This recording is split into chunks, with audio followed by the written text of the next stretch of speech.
అందరికీ నమస్కారం. Welcome to it's you TV.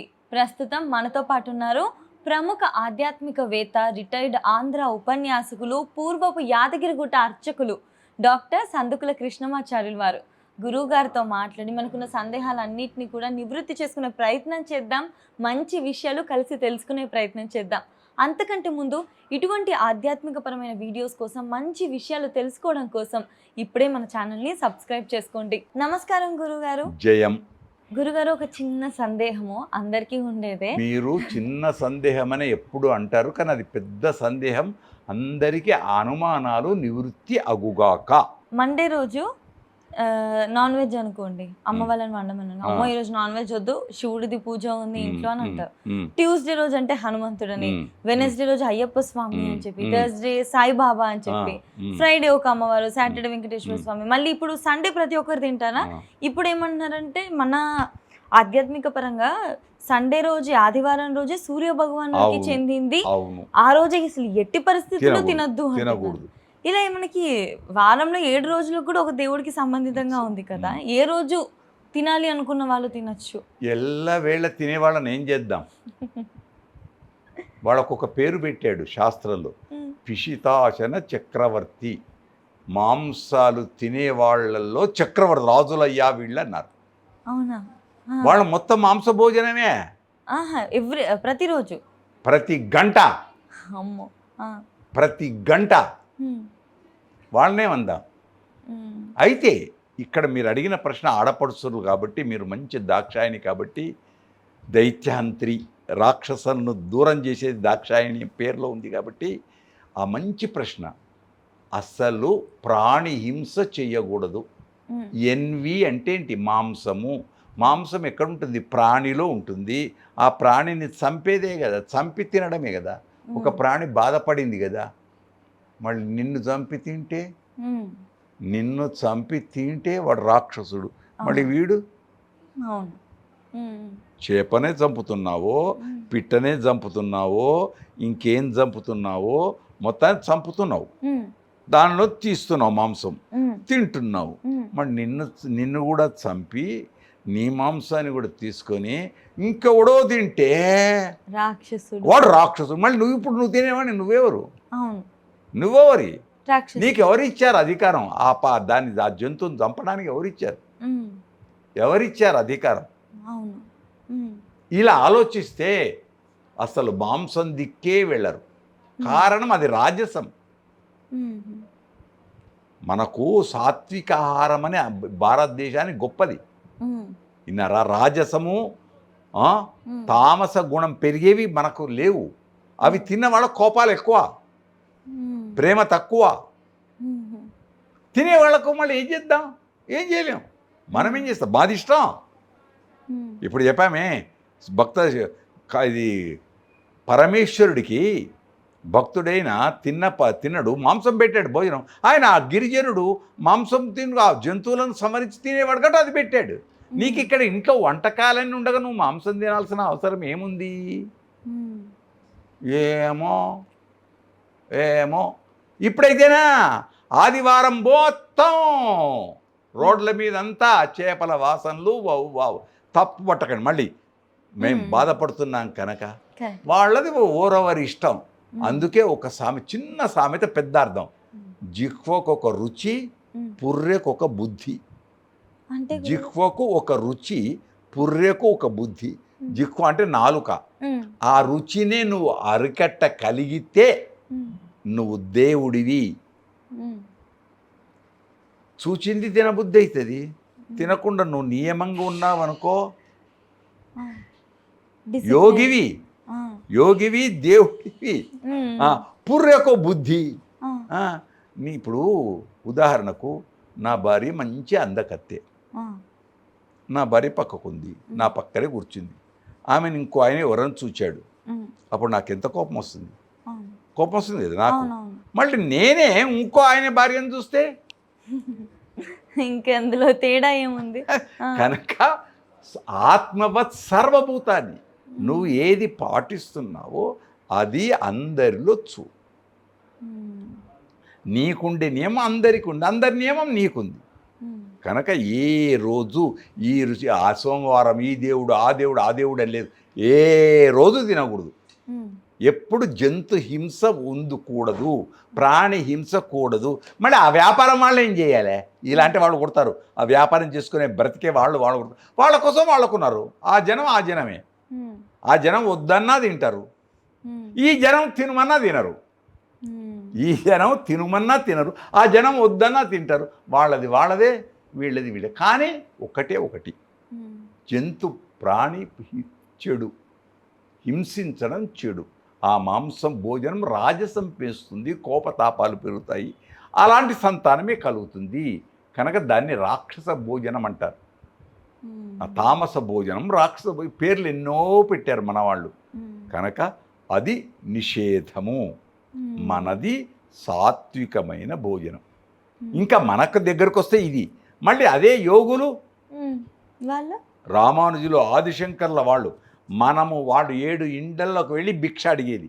భిక్ష అడిగితే భిక్ష పెడతా అన్నం పెడితే మన అన్నంలో కూరనో అదో ఇదో వస్తాయి, దాంట్లో కారము పులుసు ఉంటాయి, కారము పులుసు ఉప్పు ఉంటాయి కదా, అవి మళ్ళీ కోపాన్ని పెంచుతాయి. లోపల శరీరంలో బీపీలు షుగర్లు అని ఇప్పుడు వస్తున్నాయి, అట్లనే పెంచుతాయి అని వాళ్ళు ఏం చేసేవాళ్ళు, ఈ భిక్ష అంతా తీసుకొచ్చి నీళ్ళలో వేసి ఇలా ఇలా అని ఇలా ఇలా అని పిండి దాన్నంతా ఇట్లా పిండేసి ఆ పిప్పి తినేవాళ్ళు. శ్రీనాథ మహాకవి గొప్పగా చెప్తాడు వ్యాసుడి విషయంలో. కనుక అలాంటి వాళ్ళకే కోపం ఉంటే మనమెంత? కనుక మనది సాత్విక ఆహారం, సాత్విక భోజనమే చేద్దాం. కోపాలను తాపాసలను లేకుండా ఆరోగ్యవంతమైన జీవితంతో ఉంటాం. కానీ దాంట్లో ప్రోటీన్స్ ఉన్నాయి, అవి ఇవి అని చెప్పే వాళ్ళు చెప్తూ ఉంటారు. చెప్పడం వేరు, ఆచరణ వేరు. మనది భారతదేశం ఒక ధర్మం, మనది వేదభూమి, యోగభూమి, భోగభూమి. అందుకోసం ఇంకొకటి మీ ప్రశ్న లోపల బాగుంది, మీరు ఆ 7 వారాల గురించి అడిగారు. మళ్ళీ ఇంకా నిద్రపోయేటప్పుడు ఏ దేవుడి దిక్కు కాళ్ళు పెట్టాలి? అంతటికీ దేవుడే. 8 దిక్కులు 8 దేవులు. మనం నడిచేది భూదేవత, పైన ఆకాశ దేవత. మళ్ళీ కాళ్ళు ఎటు పెట్టి పడుకుంటాంటే ఎలా నువ్వు పడుకోలేవు. కనుక ఒకటి దేవత. నమస్కారం. విన్నారా? అందుకోసం అంతే. గురుగారు, నాన్ వెజ్ తినే వాళ్ళు కూడా, అంటే ఆ గ్రూప్ గురించి కూడా మాట్లాడుతాను. నాన్ వెజ్ తినే వాళ్ళు కూడా పౌర్ణమి, అమావాస్య, పండుగల రోజు ఈ రోజు మాత్రం ఖచ్చితంగా తినకుండా ఒక స్ట్రిక్ట్ రూల్ని ఫాలో అవుతూ వస్తున్నారు. అది ఇప్పటి నుంచి కదా, అది ఎప్పటి నుంచో. ఇలా ఈ డేస్లో మాత్రం స్పెసిఫిక్గా తినకూడదన్న ఇది ఎప్పటి నుంచి వచ్చింది అసలు? చాలా కాలం. మహనీయుల మూర్తులు, మా చిన్నజీయర్ స్వామి, మా శృంగేరి పీఠాధిపతులు, ఇలాంటి వాళ్ళ ఉపన్యాసాలు విని నిరంతరము తిని నిరంతరం తాగేవాళ్ళు ఎందరో పరిశుభ్రంగా ఇవాళ మడిగట్టుకొని ఉన్నారు. మాకు తెలుసు అది. మారిపోయారు పూర్తిగా 100%. నేను చెప్పకూడదు, ఒక్క మాట చెబుతున్నాం మీడియా ద్వారానే, ఏమనుకోవద్దు, తప్పు పట్టకూడదు ఎవరు. ఒక అతను మధ్యరాత్రి 11 గంటలకు ఫోన్ చేశాడు. ఆచార్య గారు, మీరు నిద్రతో ఉన్నారా, మేల్కొన్నారా, చెప్పండి ఏంటి, ఒక్క చిన్న ప్రశ్న అడుగుతా అన్నాడు. అడిగాడు. ఇవాళ మేము సత్యనారాయణ వ్రతం చేసుకున్నామండి, మా ఇంట్లో ఏవి నీచు వండమండి అని మేము అనుకున్నాము. ఎవరో బయట వాళ్ళ కోసం ఎక్కడో వండించాం, జరిగింది. అప్పుడు ఒక పంతులు గారు ఉండి, ఈ సత్యనారాయణ పూజ నాకు అయిపోయింది కదా, నేను ఇప్పుడు మీ వల్లే ఉంటాను, నేను ప్యాంట్ షర్ట్ వేస్తాను, నేను కూడా అదే తింటానంటే వాళ్ళని ఏం చేద్దామని అడిగాడు. ఒక నమస్కారం అన్నాం. వ్రతం అప్పుడు నేను బాపరాయను, మంచిగా ఉన్నాను, మీతో నా పూజ ఇంత అయిపోయింది, మీరు నాకు దక్షిణ ఇచ్చారు, నేను అయిపోయింది, నా బట్టలు తీసేసాను, నేను మళ్ళీ ప్యాంట్ షర్ట్ వేసుకున్నాను కదా, ఇప్పుడు నలుగురిలో నారాయణ నేను, మీరు ఏది తింటే నేను కూడా అదే తింటాను అనేవాడిని ఎవరేం చేద్దాం? ఇంకా మనం మార్చలేం. ఏం లేదు, ఒక నమస్కారం. అందుకోసమే ఒక నమస్కారం. అలాంటి వాళ్ళందరికీ ఒక నమస్కారం.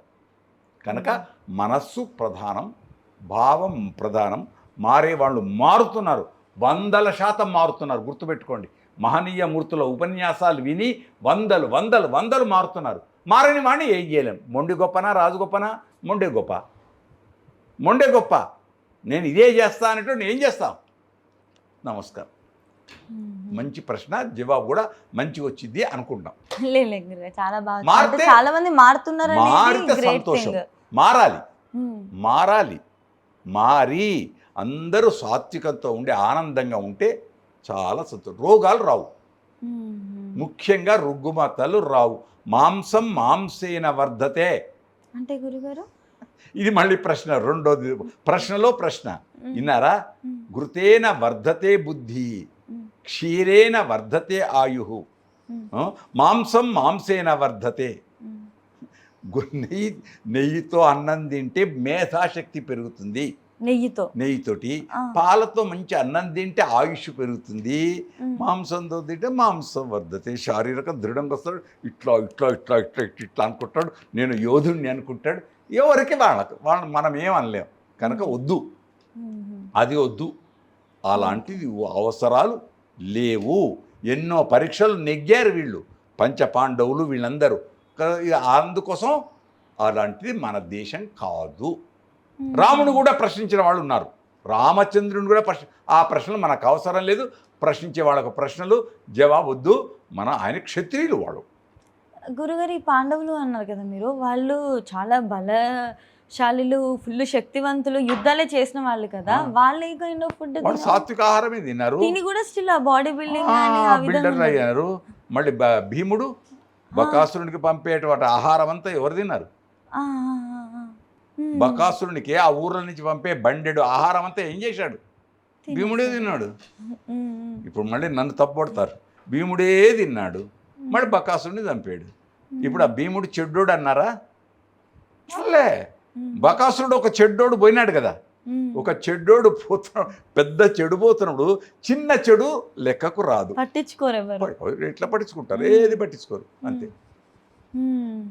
కనుక కాలానుగుణంగా ఏవేవో ఉన్నాయి, అన్నీ చెడు చెడే, మంచి మంచే.